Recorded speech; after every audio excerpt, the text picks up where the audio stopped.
All right. Thanks for coming out. Got some good work in today. We did several situations. So the first week, typically in our fall camp, is just we're kind of football. First and second down, third down, and then as we move further into camp, we start getting into situational football. So more red zone, 2-minute, short yardage, goal line, backed up, coming out, things like that. So we were able to get some of that work today. And I think in order to be a team that wins games on Saturday, you have to be situationally smart. And it can't just be the coaches making decisions on the sidelines. The players have to understand why the decisions are being made so they can go out there and they can execute. And I think we've got a smart team. And the more we practice these things, the more it'll just become second nature to them. And I think that as we go through this season, the things that we're working on situationally, they'll win us a game. So I appreciate the way they focus in, lock in, and come out here and execute. So it was a good day. What do you like from each of the quarterbacks in the 2-minute at the end? I like that they made plays. We made some plays down the field, and I like that our receivers made plays down the field, and they weren't afraid to throw it into tight coverage, and our receivers went up and made a play. Unfortunately, Dejan tweaked his ankle a little bit, and when he was coming down, I'm not sure if that's why he dropped it or not, but still, Kale put it where it was supposed to be. So, that's a pressure situation. It's as pressure as it gets, and them being able to function that way the very first day of 2-minute, to me, was impressive. Coach, at this point, day 7, where's the team as far as where you would want them to be at this point? The coach is never satisfied, So if I stood here and said, I think we're right where we should be, I'd be lying to you. I can tell you this, though. I like the direction we're headed. I don't know that I'll ever be satisfied. I mean, if you catch me right after a game that we win, it'd be tough to find something wrong. But in terms of just the daily thing, my theory is if you say, hey, we got it, or, we're on, we figured it out, then the next, you're setting yourself up for failure. So I like the direction we're heading. I love their attitude, their work ethic, and the way they engage in things. What positional group impressed you the most in the first week? Oh, goodness. I've been impressed with our offensive line. I've been impressed with our defensive line. I've been impressed with our secondary. I think our running backs have done a nice job. I think that, special teams in general, our specialists have done a nice job. I think Noe stepped in and has given the team a lot of confidence in the way he's kicked the ball. And even if they act like they're not paying attention, they have one eye on whether it's going through the uprights or not. And he's come out and done a really nice job. And I think that that's a confidence that we want to feel, and he needs to feel from his teammates. So, I think that every day, if you ask me that question, you probably get a different answer. It looked like there was a new kicker in that group today. Did you bring somebody else in? We did. We brought in a walk-on transfer from cut tape.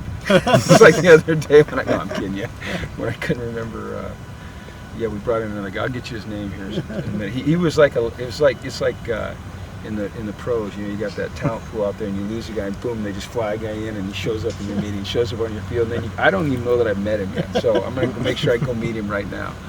But we certainly, we need another leg for camp. We need a guy that can kick off for us. You never know what's going to happen during the season, and I know this, although I don't know his name right this second, I know that he comes very well recommended. Jim, what about the adaptation of the tempo of practice that you want? How have they dealt with that so far in the first week?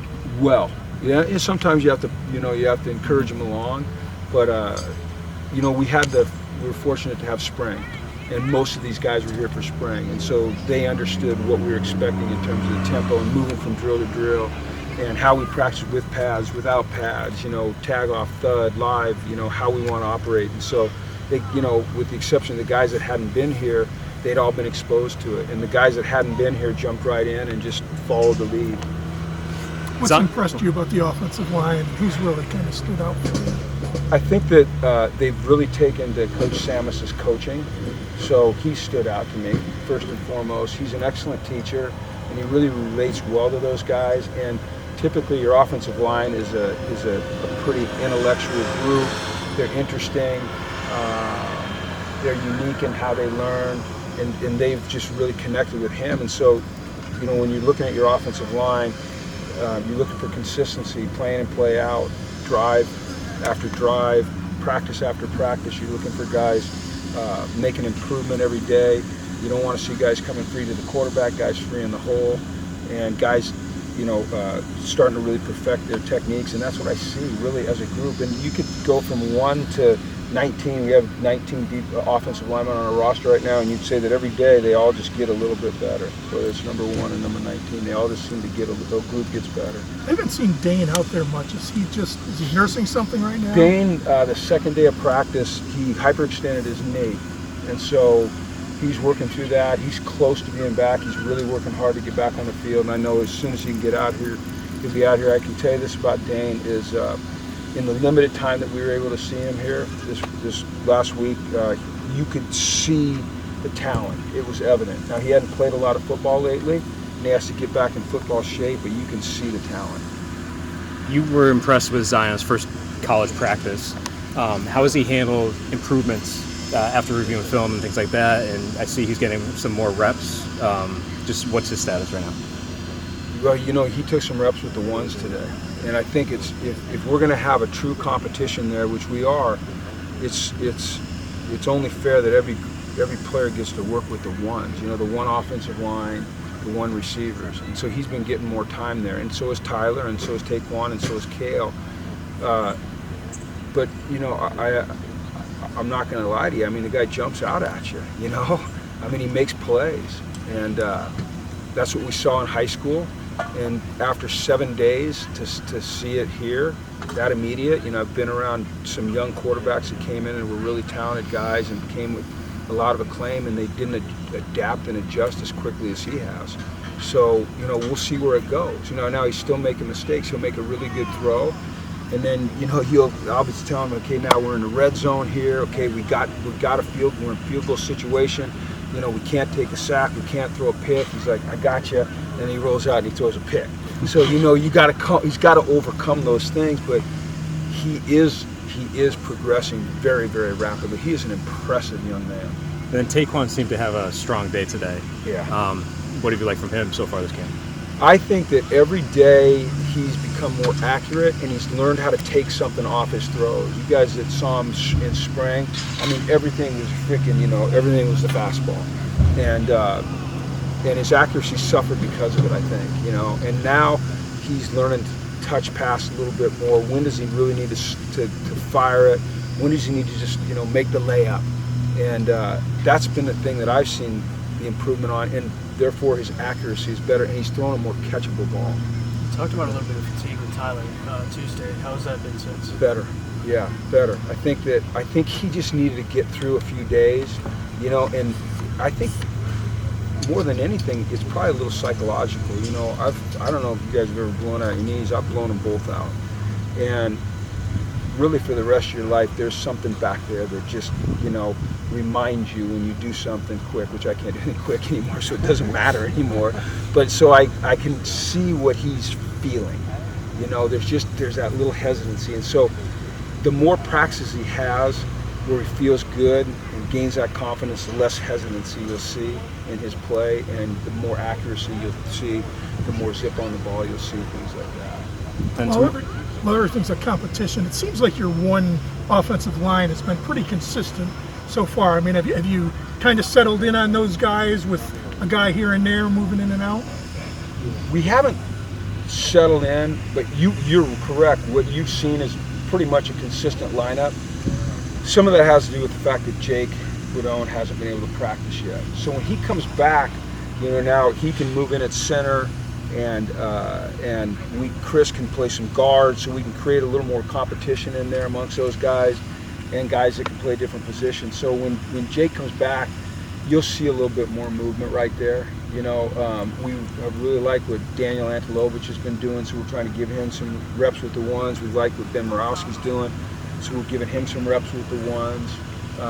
That's not even to mention Val, who's been very consistent over there. Chase Lunt, you'll see him with the ones, but then you'll see him not with the ones because he's still coming back off of the knee. And so it's kind of the same thing as with Tyler, is you want to make sure you bring him back at the right pace. But I've liked what I've seen out of the offensive line a lot. And then scrimmage tomorrow, what are you hoping to see from the team? It'll be it won't be what you would typically think a scrimmage is, where it looks like a football game. It'll be more situational stuff. So we'll do red zone, we'll do backed up, we'll do short yards, we'll do goal line, we'll do red zone, we'll do 2 minutes. So it'll be kind of segmented like that. I want to see them compete. I want to see them take what they've learned these first 7 days and apply it in a situation where coach is off the field and they're out there making decisions and make calls and communicate with each other. I want to see us tackle. We've only tackled 1 day, and that was just for a couple periods. I get nervous when we tackle. That's just the nature of me. Having the background I have, where you only have 53 players on your team and pros, but it is a necessary thing, and I think that we've worked through the progression of the principles of contact, and they're ready now to go tackle. But that makes me nervous. But I want to see them tackle. I want to see guys protect themselves, deliver blows, and be effective tacklers. Have you just been cautionary with your wide receivers? Because it seems like a few of the top guys sit out here and there. Those guys, they're twitchy guys in terms of their musculature, and they're like race cars. They're finely tuned, and man, it's like the space shuttle sometimes. If all systems aren't go, they're not going to take off. And so I think you just have to be careful with those guys. And if they have a strain, the last thing you want it to do is turn into a significant pull where they miss a lot of time. These guys run a lot, and I don't know if it's just being careful, it's just doing the right thing, I think, with them, and making sure that we get them back as close to full as we can before we get them going again. Believe me, I wish they were all out there every day. Coach, it didn't look like Will Knight was out there today. Is he still with the program? Or? Will entered the portal today, or yesterday, one of those 2 days. So unless he withdraws his name from the portal, right now he's on the market a little bit. So. How's the rest of the running back situation looking? You said you liked it. What do you like out of it? Well, I like their toughness. I think their speed. I like the fact that they all seem to run well. They're understanding our scheme, where the holes are going to be. I like the fact that they all have the ability to catch the ball out of the backfield. I really like the versatility of Robert Burns. I like the way Victor Rosa's coming on for a true freshman, 7 days in. He early looked like a freshman, and then when we had a live short yardage and goal line period, and he was kind of a couple plays feeling it out, and then as that practice went on, he said, okay, now I think I understand it's a little bit different at this level, and he upped his game. You said defense is typically ahead of offense at this time of year, but is the offense making strides, especially today in the 2-minute drill there? Yeah, since we talked about that the other day, the gap is closed, all right? So it's a little more even right now. And so you'll start seeing practices where, hey, hopefully, you see great competition all the time, but you see the offense maybe get the edge, and the defense that gets a little bit, motivated, and then they get the edge, and and that's how a team grows. Coach, can you talk about how the term brotherhood really applies to this team? Well, it's just, I don't want to get all philosophical, but just go look up brotherhood. You tell me. How about you tell me? Maybe you'll give me a better answer than I could give you. It's hard for me to put it into words without the words in front of me that I talked to the team about. I'm sorry. I do not mean. You can come and ask me later when I can kind of show you what we talk about. How about that? Okay. All right. Thank you. Thanks. Yeah, I appreciate you guys coming out.